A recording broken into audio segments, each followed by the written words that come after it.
യൂട്യൂബിലൊക്കെ വല്ലാതെ വൈറലായ ഒരു ചെറുപ്പക്കാരൻ, ഒരു മുസ്ലിം ചെറുപ്പക്കാരനാണ്. അദ്ദേഹത്തിൻ്റെ പ്രവർത്തനങ്ങളെ കൊണ്ട് മാതാപിതാക്കൾ വല്ലാതെ കഷ്ടപ്പെട്ടതാണ്, മാനസികമായി വല്ലാതെ പ്രയാസപ്പെട്ടതാണ്, വീട്ടിൽ നിന്നൊക്കെ പുറത്താക്കിയതാണ്. എന്നിട്ടും മാറാതെ മതം പറഞ്ഞതോ മാതാപിതാക്കൾ പറഞ്ഞതോ കേൾക്കാതെ താൻ ഉദ്ദേശിച്ചതുപോലെ ജീവിച്ച ഒരു ചെറുപ്പക്കാരനെ പോലീസ് അന്വേഷിക്കുന്നു, ആ ചെറുപ്പക്കാരൻ ഒളിവിലാണ് എന്ന ന്യൂസ് കണ്ടു. എനിക്ക് ആ വാർത്ത കണ്ടപ്പോൾ ഓർമ്മ വന്നത് മഹാനായ ഇമാം ബൂസൂരി റഹ്മത്തുള്ളാഹിയുടെ ബുർദയിലെ വരിയാണ്. فاصرف هواها وحاذر أن توليه إن الهوى ما تولى يسمي أو يصيمي مولاي صل وسلم دائما أبدا على حبيبك خير الخلق كلهم. ശരീരത്തിൻ്റെ ഇച്ഛകൾക്ക് അടിമപ്പെട്ട് പോവരുത്, അതിൽ നിന്നു നീ മാറി ജീവിക്കണം. തെറ്റായ കാര്യങ്ങളെ മാത്രമാണ് നിൻ്റെ ശരീരം നിന്നോട് ഉപദേശിക്കുക, അതൊക്കെ നീ തട്ടി മാറ്റിയിട്ട് നല്ല വഴിയിലൂടെ ജീവിതം നയിക്കണം. ഫസ്രിഫ് ഹവാഹ വഹാദിർ അൻ തുവല്ലിയഹു. നീ നിൻ്റെ കാര്യങ്ങളെ നിയന്ത്രിക്കാൻ നിൻ്റെ ശരീരത്തെ ഏൽപ്പിക്കുന്നതിനെ തൊട്ട് നീ ശ്രദ്ധിക്കണം. വലിയ അപകടമാണ്, ആ അപകടത്തെ നീ ശ്രദ്ധിക്കണം. ഇന്നൽ ഹവാ മാ തവല്ല.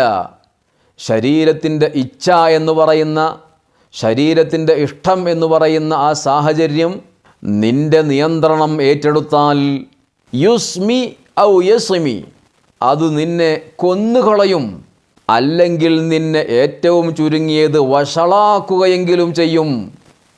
നീ സമൂഹത്തിൻ്റെ മുന്നിൽ വഷളാകും, അല്ലെങ്കിൽ നിന്നെ കൊന്നുകളയുക തന്നെ ചെയ്യും. നീ ശരീരത്തിൻ്റെ ഇഷ്ടങ്ങൾക്ക് വഴങ്ങരുത്, അടിമപ്പെട്ടു പോവരുത്.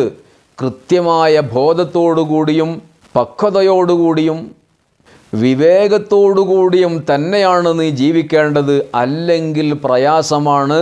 തോന്നിയതുപോലെ ജീവിക്കുമ്പോൾ നീ വലിയ അപകടത്തിൽ പെട്ടുപോകാൻ സാധ്യതയുണ്ടെന്ന മഹാനായ ഇമാം ബൂസൂരി റഹ്മത്തുള്ളാഹിയുടെ ആ ഉപദേശം, ആ വരികളാണ് എനിക്ക് ഈ വാർത്ത കേട്ടപ്പോൾ ഓർമ്മ വന്നത്.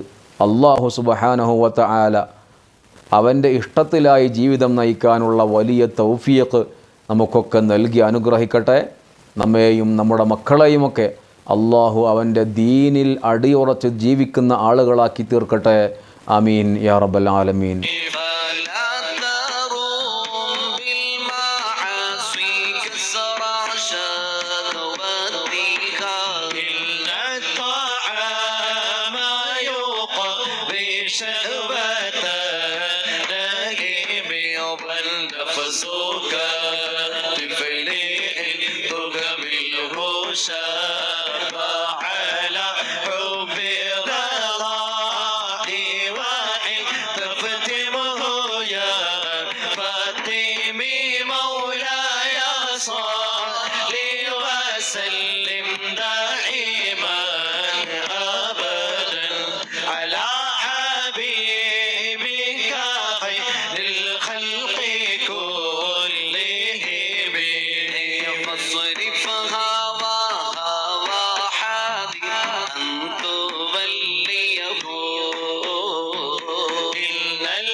صل وسلم دائما